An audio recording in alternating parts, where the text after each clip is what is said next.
Hello, my name is Andrew Crawford. I'm an attorney licensed in both Texas and Illinois, and I wanted to create some content today that is about Supreme Court cases, pending Supreme Court cases. It's the Trump Tariff case, and I thought this would be a perfect time to talk about it. Why is the case so important and what actually happened? Well, it's so important because we're literally talking about trillions of dollars in terms of money moving back and forth, in terms of economic impact, in terms of high-level negotiations, very important constitutional questions.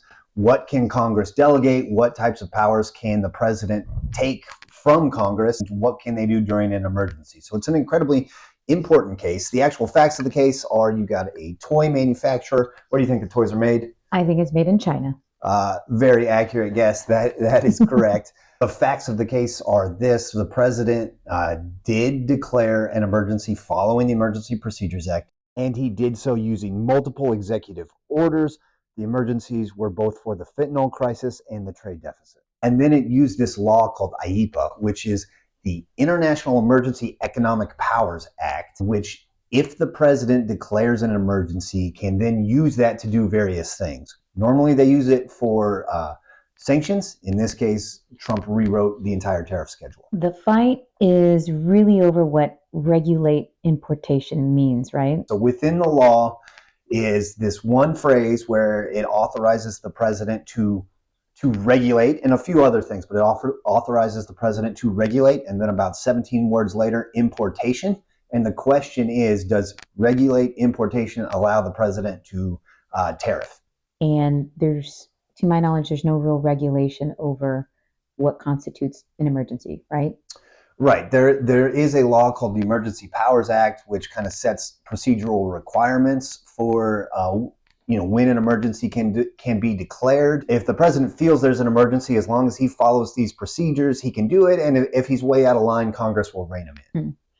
So has IEPA ever been used this way before? IEPA came from this law called the Trading with the Enemies Act, which actually originated way back in the Civil War and then took a major update in the 1930s. It was never once used for tariffs until Nixon did so in the early 70s.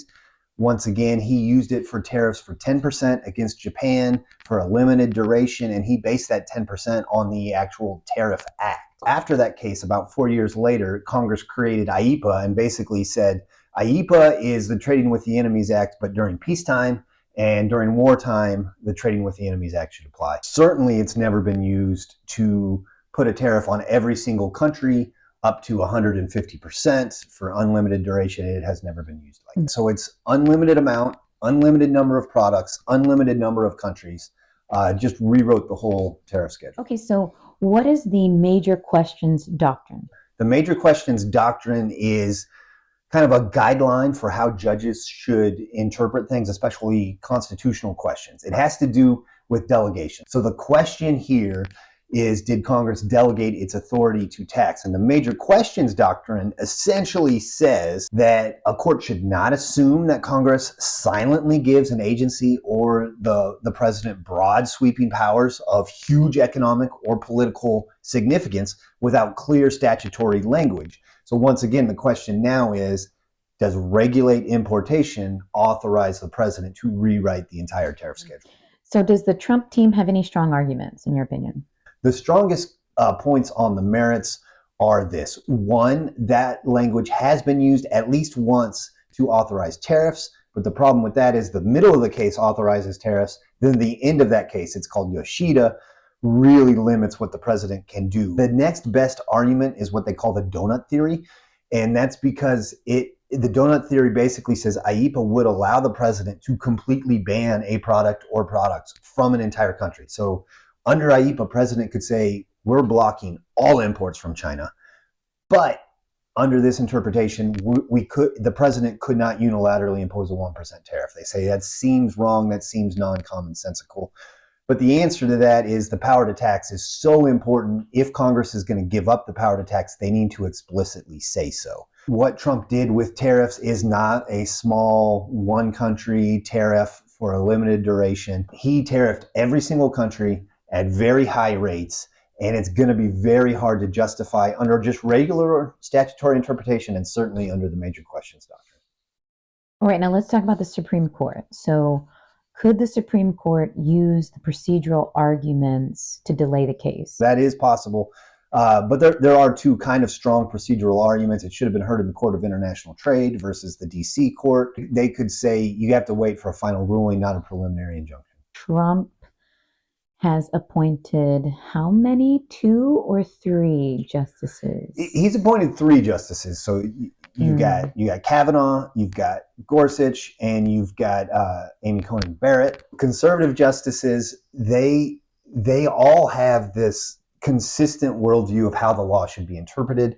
They like laws to be very narrowly interpreted. They want the text itself to have predictive power over what the law can actually mean. They want to really limit what Congress can delegate. They want Congress to actually have to legislate. So those two doctrines are really fighting against the Trump team. Even though he's appointed 3, they would have to go against a lot of the ink they've spilled in the past, and I don't see them doing that. I want to explain to me how you draw the line, because you say we shouldn't be concerned because this is foreign affairs and the president has inherent authority, and so delegation off the books, more or less.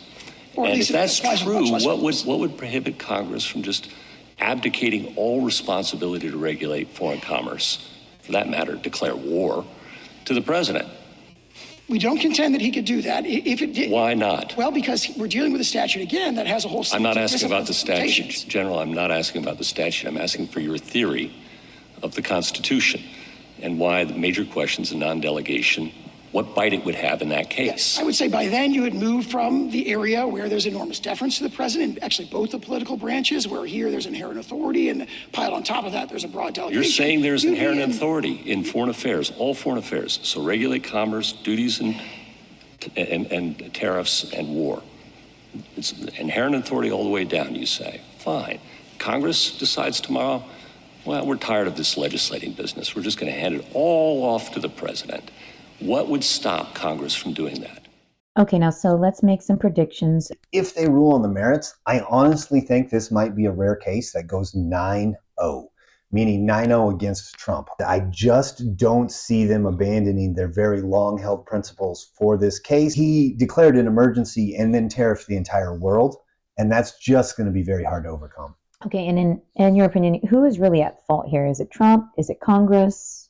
Yeah, that's an excellent question. We have a bit of a constitutional crisis. Trump is doing what I guess you would expect him to do, which is grab the bull by the horns and try things. But the real problem here is Congress. Congress has the power to tax. Congress has the power to regulate a president using emergency powers. And Congress doesn't want to do either. They do not want to take any controversial votes whatsoever. The Supreme Court vote hopefully will force Congress to actually do what they are constitutionally required to do, which is take controversial votes from time to time. Poly market, which is a betting market that bets on anything, because we're degenerate gamblers as a country, they have it going 27% in favor of Trump. So there's a 27% chance that the tariffs will be upheld. I honestly think that's too high. I think it will be even less than that. But like I said, I also think there's a chance this will be delayed out for procedural. And just for my own knowledge, what's the potential fallout from this case? Massive. We're talking trillions of dollars. We are talking high-level negotiations with almost every single country that are still ongoing. I think this will continue the trend of more narrow readings of statutes and of lessening the power of Congress to just delegate everything away so they can get reelected forever without any difficult votes. No matter what happens, Trump has an executive order ready to go that's going to base it on a different statute. He's not the type that quits after getting struck down once. So we'll have to just wait and see. And we're looking at this a decision occurring within the week, within the month?